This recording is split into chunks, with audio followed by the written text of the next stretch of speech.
today is because they look across the fence and they look at what other people have, and whether it's on the media, whether it's wherever, and they just can't bear it. They can't stand it. They cannot stand it. It is something that strikes so many people. Right? If we would be happy with what we have and not look at what others have, we would live truly fulfilling lives. We would be able to focus on what we have. We'd be able to grow. We'd be thankful to God instead of complaining to Him bitterly all the time. We'd appreciate what God does for us. And we would grow spiritually. We would live and be what we're supposed to be. May it be God's will that we have the power and the strength to look at this issue correctly and to eradicate jealousy from within ourselves. Have a great day. Yes? Would you mind clarifying on the point that sometimes, it's low self-esteem that breeds jealousy? You're jealous because you have low self-esteem. And you were saying how, like, the person that is thinking that they're higher than the other person, that's the reason why. So sometimes people assess their own value based upon what they have. Based upon what they have and what they've achieved. The truth is, and therefore they're jealous because they feel, you see, this is a different kind of jealousy. They feel they should be as good or better than the other person, and it's not fair that the other person is better than them. That's what the jealousy stems based solely on what the other person has. The jealousy we were talking about is, I really do not have a self-esteem issue. I am full of pride. I feel I'm better than the other person. There is another element of jealousy which we didn't really touch tonight, and that's what you're saying. That if the other person has a better car than me, it must be that he or she is better than me. And that's what causes me pain. It's a different kind of thing, but human emotion is full of opposites. And the truth of the matter is, I tell this to my students all the time. A student comes into my office and says, she's all upset, I got a C in science. And I said, did you try? Rabbi Stengel, I studied for hours. Terrific! And I literally dance. And he says, what are you dancing about? You tried and you got a C. But I only got a C. I said, so what? So what? Is your value based solely on what you achieved, or is your value based on on your effort? So the truth is, it is human nature to define who they are by their successes. But the truth of the matter is, the Torah doesn't look at it that way. We're not defined by our achievements, we're defined by our efforts. And it's up to the good Lord to determine if we're going to actually, if those are going to bear fruit. That's a different form of jealousy, but that's very true. Yes? Yes? Just like we're not supposed to be jealous, are we not supposed to make other people jealous? Are you referring to like flashing something in front of, walking around with something very fancy? If I live in Paxil, why should I buy, you make it up. Why should I buy Ferrari, right? So you're 100% because right. half of the Paxil is going to be looking at me. Right, absolutely. But I want to tell you two things. Number one, if you want to drive a $100,000 car, move to an area where other people on your block are driving $100,000 cars. Now the problem with moving into such an area is it may not be conducive to Torah growth and spirituality. I don't know. You have to ask yourself. But if you find a religious neighborhood where there are God-fearing Jews and they all have $100,000 cars parked in their driveway, you can also buy a $100,000 car. But to buy a $100,000 car where everyone on your block is driving a $15,000 car, what for? I want to tell you a terrible thing that could happen as a result. Forget about the fact that you're causing other people to be jealous, which in and of itself is wrong. But more importantly, there's a concept called ayin hara. Now, I spoke about this briefly 2 years ago, I think, when I spoke to your group. Ayin hara is a real mechanism. It works. Ayin hara, loosely translated, an evil eye. Now, I don't like that translation, but ayin hara works. Just to briefly summarize the concept of ayin hara, all Jews are connected. Kol Yisrael Arevim Zeh Lozeh. God made a connection between all the souls of the Jew. And a Jew can affect another Jew. A Jew can affect another Jew by speech. For example, that's the power of a curse. And the Jew can even affect someone by thought. So for example, if Reuven is walking down the street and he sees Shimon driving a new Corvette, and he utters the words, "Why is Shimon driving a new Corvette?" he doesn't deserve to because he's done this and this or that or that. So what happens is, the angel called the Satan goes up to the heavens, and he goes to the heavenly court, and they check to see if Shimon deserves to keep his Corvette. And one of two things happens. If they determine he does not deserve, even though he deserved it 2 weeks ago when he made the down payment for it, but things change quickly, and he'll lose it. He'll crash, he'll this, he'll that. And even if he doesn't lose it, he'll have to pay with mitzvos. Some of his good deeds will be taken as payment to keep the Corvette.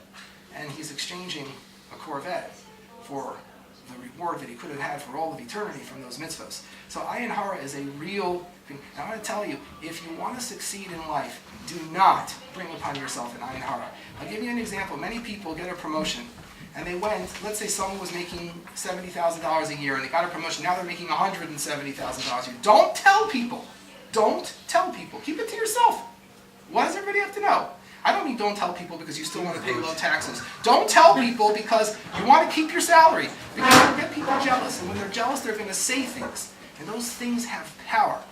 So therefore, if you're going to build an ostentatious house, and you're going to build 3 swimming pools, and this and that, and have servants and that, either do it in a place where everyone else is doing it, or don't do it at all. It's not worth it. It's not worth it. I would like to think, and I don't know, I don't have this challenge because I don't have the money to do it, but I would like to think that if I did have the money to do it, I would not buy 3 Corvettes and put them in my driveway. I don't think I could drive one even if I had one, but how can I drive a vehicle that every person down the block that I'm walking by is looking, how can I do that? I can't do that. Forget about causing them. It's dangerous. It's dangerous. Don't flaunt. I mean, is that logic or is it also from Bible?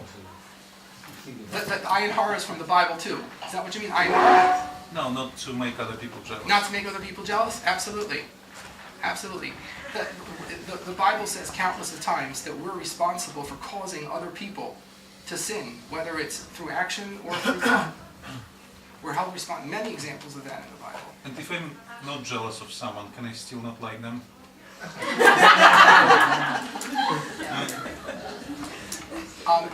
You really should not dislike any fellow Jew. The Torah says, "Lo sismas achicha b'levavecha." You're not allowed to hate any Jew. And like we said before, you really, there. But it's easy to say. No, but the truth of the matter is, there are people that are annoying. There are. But I want to tell you, everyone who's annoying has some good quality to them. And if you focus on their good quality, and only on their good quality, you can like them. You can like them for that good quality. I'll give you an example. I knew a man who was totally obnoxious and arrogant and rude, but you know what? He worked very hard to support his family. Now you might think that's a given. It's not. There are a lot of men that do not work hard to support their family. They're just sitting on their sofa all day. So he's a hard-working man. So I looked at him and I said, you know what? That's a great man. He gets up every day and works very hard to provide for his family. So he may not be the nicest of guys, but I appreciate that. Are you saying it with the chicken at all? What? The chicken? No, with the tongue in cheek. With the tongue in cheek? No, I mean it. I mean it. You know why? Because that's a quality that's worthy of praise. So, it's a matter of getting used to. It's a different approach in life. You need to get used to it. We have to change the way we look at things. The truth of the matter is, God wants us to look at the qualities of every Jew, not at their faults. There's no such thing as a person without faults. You wouldn't be human if you had no faults. So just like you're willing to ignore your own faults, if someone insults you, and it's true, they said something about you that's not nice, but it's true. They said something that was true. But you'd say, why are you saying that about me? What do you have to focus on that for? So what? It's one little thing, but I'm basically a good guy. So you need to do that for others too. Yeah? So these suggestions that you have will work if you have some type of relationship with a person, even if it's just a very basic relationship. You know certain things about them, you know a little bit about their life. But when you see a Jew in passing or something, and you pass a judgment or you have a jealous thought, and you really don't know them, how can you use your suggestions? Like you can't say, oh, they're a hard worker because you know very little about them. And the only things that you know about them may not be positive things. You're asking an excellent question. There's another form. The topic tonight wasn't limud zchus, but while you're asking the question, I want to answer that. The truth is there's another way to judge people favorably, and that is to use your imagination. Now, I don't mean imagination like, well, he was abducted by an alien and at gunpoint, whatever weapon they used, he was forced to do something. But I mean your imagination in terms of what's realistic. And often you can. I want to give you an example. Let's say someone came to work one day where you work, and typically they're okay. And one day they came and they just snapped at you and insulted you in front of all your coworkers. And you're so humiliated and embarrassed and you don't want to forgive her. But one thought that could come through your mind is, she doesn't usually treat me this way. I'm giving you an example. If a coworker always treats you this way, you have to work a little differently. Maybe she had a bad morning. Maybe her husband yelled at her before she came to work. Maybe her kid ran out of the house. Who knows? Maybe something happened.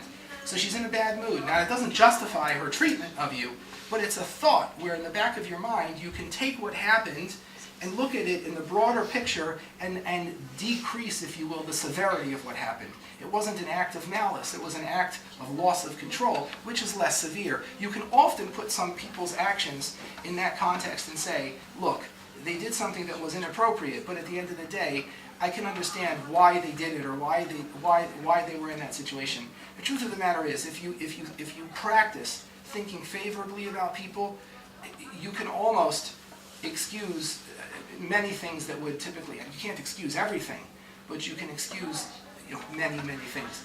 But I'll tell you, most of the people that you run into on a daily basis are people that you know somewhat, and you can implement the advice that we gave before. I want to tell you a story that happened to me when I was I think 12 or 11. So I lived in Borough Park, and Borough Park is a borough in Brooklyn in New York City, and so in my school as a little boy, we were during the holiday season of Sukkot or Pesach, they gave us a little pushka. It's like a little container to collect money for the school. They knew we had free time, so I went to 13th Avenue in Borough Park, and I stood on the corner for like 4 hours in the morning, and I shook my little pushka, and I collected money. I collected money for the school. Tzedakah, I yelled out tzedakah. I was 11, 12 years old. A man walks by on 13th Avenue, people walking by all the time, standing in the corner, and I stick out my pushka, tzedakah, and he says, little boy, he calls me. Oh, that made me feel good. Little boy, he says, I can't give you tzedakah. So I didn't say anything. So he says, do you want to know why? I didn't know what to say. I said, okay. So he said, because I'm poor, and you should be giving me tzedakah. Okay, so I didn't know what to say. I said, I'm sorry. I didn't know what to say. He walked away. This is 13th Avenue and 49th Street. He walked away. He walked towards 48th Street. Now, my Rebbe had just taught us about Dan Lekav's chus, so it was fresh in my mind. I'm not such a tzaddik. It's not like I remember something, but he just taught it to us like that week. So I told myself, you know what? He's poor. He doesn't have money. It probably hurt his feelings that I'm collecting money. I felt sorry for the guy, and I think, what he did was really wrong. I mean, it was rude. It wasn't so nice. I'm a little boy. I mean, come on. What do you want from my life? But you know what? I felt sorry for the guy. He's poor. He doesn't. For all I know, he doesn't even have chicken on job. He doesn't have anything to eat. So I hurt his feelings. Right. A minute later, I saw he got to 48th Street and he turned around and he came back at me. And I didn't know whether to be scared or relieved. The puppy is coming. I didn't know. So I'm standing there. There are people around. I figured he can't. What's he going to do? So he's coming back at me. And he says, little boy, again, calling me little boy, he says, I was wrong. Even the poor have to give charity. And he reached into his pocket, took out a nickel and put it in my pushka. I remember it to this day. I haven't forgotten. What a story. And when he left, I said, Ashrei Yisrael, look at the Jewish nation. So, you know what? He felt bad about what he said. And I was Dan Lekav's chus. I tried to think of a positive thing. And in the end, what he actually did was far more than I could ever have imagined. Here was a man in distress. A man who clearly was not happy with his financial situation. A man who was so unhappy that he insulted a little boy standing on the street corner. And then he came back and he said, you know what? I was wrong. He admitted he was wrong, and he gave charity, even though it was probably very hard for him. And that nickel was more precious to me than all the money I collected all the days I was standing on the street corner. And I learned a lesson that I still have to this day. He gave me more than a nickel. So, you know what? I'm telling you, we don't have to know people to think favorably of them. People are basically good. We just have to be trained to think positively rather than negatively. Yeah. Would be a right thing to do to give him the pushka? What? Would be a right thing to give them? I can't. It's not my money. It's not mine. And even if it was, as an 11-year-old, nothing's mine. Right, you can't give someone else's money to charity. Yes. Is there like a Torah anyway that discusses about how it's good for your health not to harbor like this negativity? You know, there's all this talk about even like medical research. You know, like if you were like, you know, yeah, just let it go, and it's, you know, it's going to be good for your health. You're not gonna, There are so many verses I can't count them, especially in Mishlei and Shlomo HaMelech. There's so many psukim, so many, that it ruins the heart and the soul of a person if they're jealous or if they cause unnecessary pain to themselves. And the truth of the matter is, it's things that we see every day. You know, people get into bad moods. People are, it's such a shame because much of our grief and strife is over nothing. It's over things that we had a better outlook, we'd be much happier people. Yeah. I understand the antidote to jealousy. It's two ways, either love or faith. I understand love, but faith, it's kind of killing the motivation. If I admit, I accept what my neighbor has, so that's his, that's mine, but it doesn't motivate me because if I have faith, what is mine is mine. It doesn't push me to get what he has. Why do you feel you need to be pushed to get what he has? It gives me motivation. If he can do it, I can do it too. But why is that what's important to you? Why is the fact that your neighbor has a better car than you? No, that's not. I'm not talking about better car. Maybe he works better, but I'm lazy. So then you're jealous of his. I'm not jealous. It tells me I can do it too. So that's it's a different. not jealous. Right, but that's a different thing. Well, let's use the word jealousy for a minute. You're not jealous of his belongings or of his property. You're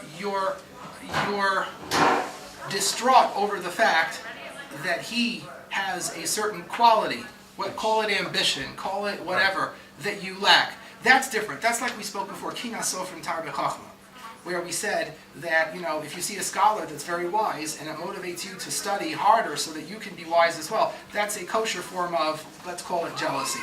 So that's different. You are allowed to be, using the word loosely, jealous of a person's quality, attribute, characteristic, personality trait, if it's for the purpose, not that you're saying, why is that person smart and I'm not? I wish I were. That's not the jealousy I'm talking about. I'm talking about the jealousy of the person worked for something and got it, I want to work and get it too. But you shouldn't be jealous over a God-given talent. In other words, if a person is smarter than you, or if a person sings better than you, or a person plays, that's a jealousy that's not appropriate. Because you're doing the best you can. You're using your God-given talents. So it depends whether it's something you can do something about or not. It's okay to say, he's ambitious, I need to be ambitious too. But I want to tell you something.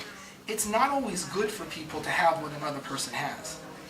Part of the faith of believing that God's giving you what you need is, and he's not giving you more than what you need, because more than what you need would not be good for you.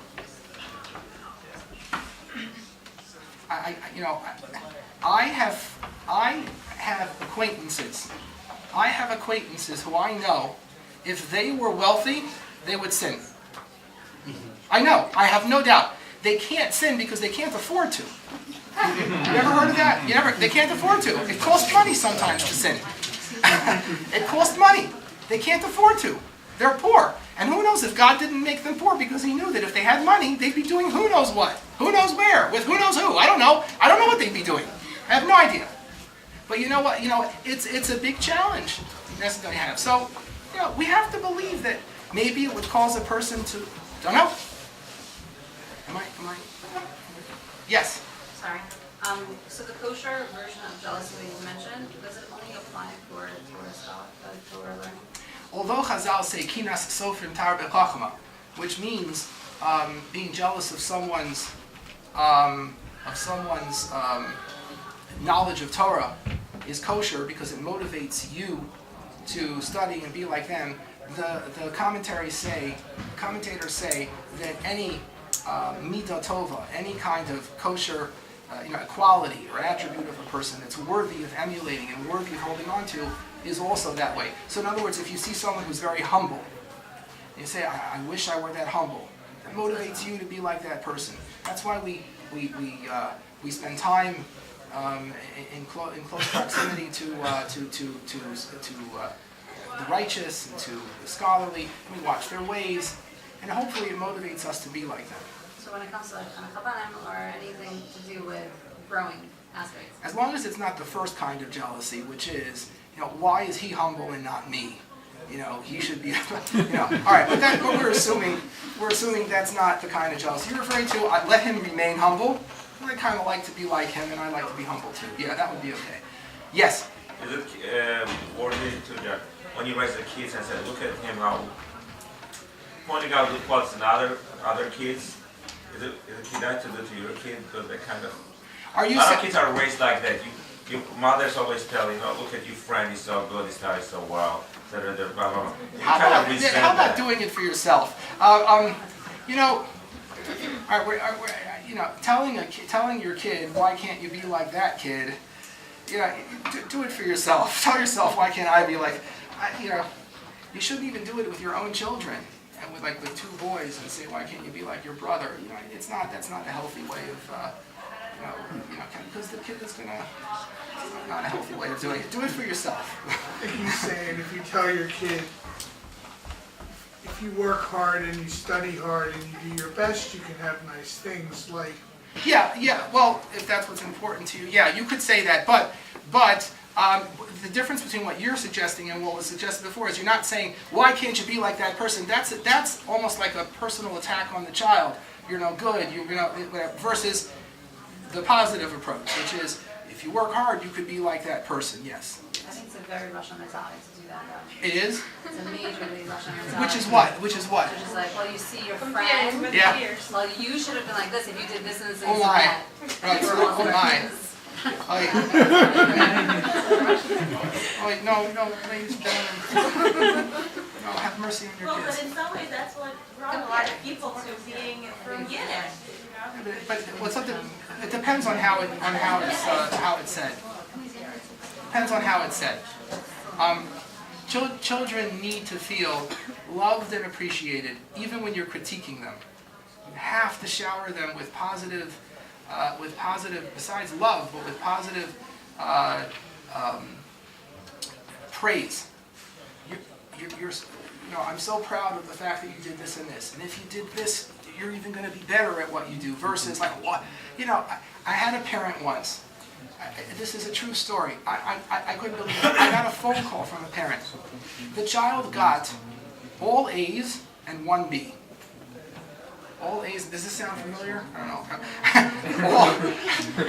Right? All A's and 1 B. And the parent called me up and said, I'm so upset. Actually, she used the word angry. I'm so angry at my daughter for getting this B. And she's telling me that, and she was raising her voice. I can only imagine what she said to her daughter at home. So now she had an opportunity to take this child and lift this child to the heavens and say, I'm so proud of your report card. You tried so hard, and you have excellent grades throughout. And ignore the B. And what's wrong with the B, by the way? But that's for another time. I have nothing wrong with the B. There are neurosurgeons that were C average students in medical school, and we all seek after them. What difference does it make? But regardless, as long as you're trying the best you can. But this parent had an opportunity to raise her child, and instead she crushed the child. She crushed the child. And then when I get the kid back at school, I see a crushed child. And I have to undo the damage that the parent did. That is not the best way the optimal way of working with the kid. Yes? Was the mother calling you because you gave the B? No, actually, I've done that before. I've gotten those kinds of calls. Your class alone, yeah. All right, but no. She was actually calling me for advice as to how to get her daughter to be better. And I was thinking to myself, how can I get this mother to be better? What if child gets like 75, 8 on the test, and you know that it's because like child didn't study well. It's just somehow you have to push up. So pushing is okay if it's done in moderation and within the context of praise. To tell a child, even if the child is lazy, let's say a child got an 80 and the child could have gotten 100. When the child comes home, you don't say to the child, oh, why did you get an 80? Man, for you anything less than 100 is a 0. You know, that's a horrible thing to say to a child. Rather you say, look at this. You hardly studied and you got an 80. Can you imagine what you would have gotten if you would have studied for another 20 minutes? You know, that's a little bit of a different way of saying it versus I've heard parents say, in my eyes, an 80 is a 0. You did nothing. You know, that's another extreme. But you know, and it could be she's right that for this child, an 80 means you didn't even study 5 minutes. Could be, but that's not the way. You're not going to get your kid to feel good about themselves and want to. Who's the child? Children are motivated in part by impressing others, whether it's their parents or their teachers or their principals or whoever it is that gives them praise in their lives. So it has to come from somewhere. Yes. Yes. But when you have friends and you'd like to share with them some joyful events, just my child gets such and such, or like we are having like I don't know, we bought something to the house, and so just you don't want to always like cover whatever is good in your life. You want to believe people and just share with them. You can. You're going back to the jealousy. You can share with people in moderation, but you also have to be careful. For example, if you're sharing something in your life that you know will hurt the other person's feelings, you have to be very careful. So for example, to say my child got a 100 on his test when you know her child is learning challenged, or something like that, or my children are giving me such nachas and she doesn't have children, you know, that kind of thing. So you have to be careful. In a classroom setting, it happens a lot where 3 or 4 girls might get excited over a very good grade and they'll shout it out, and other girls who've got poor grades are within earshot, and that is something that I try hard to teach the girls that they can't do. But you have to be careful with that. Jealous, then the person that's driving the Ferrari is gonna like have like sudden kind of take Brought into court, the iron car But you brought all, into right, court. you were also brought, like how I understand it, you are also brought to court. You were talking about what I said 2 years ago? Or 3 years Yeah, ago? I think I remember that. You were there? We listened. Oh my. That was before we recorded it. Right. Well, that was it. We spoke regarding Shmir Salashon. The Chafetz Chaim says, based on different Sfarim, that the one who speaks is also brought into court, the one who's listening is dragged into court, and the one who's being spoken about is dragged into court. That explains. All right. Wow, that's so impressive. It must have been 2 or 3 years ago. Oh my. Wow. That's so impressive. Yes. All right. Thank you so much. Thank for you very coming. much.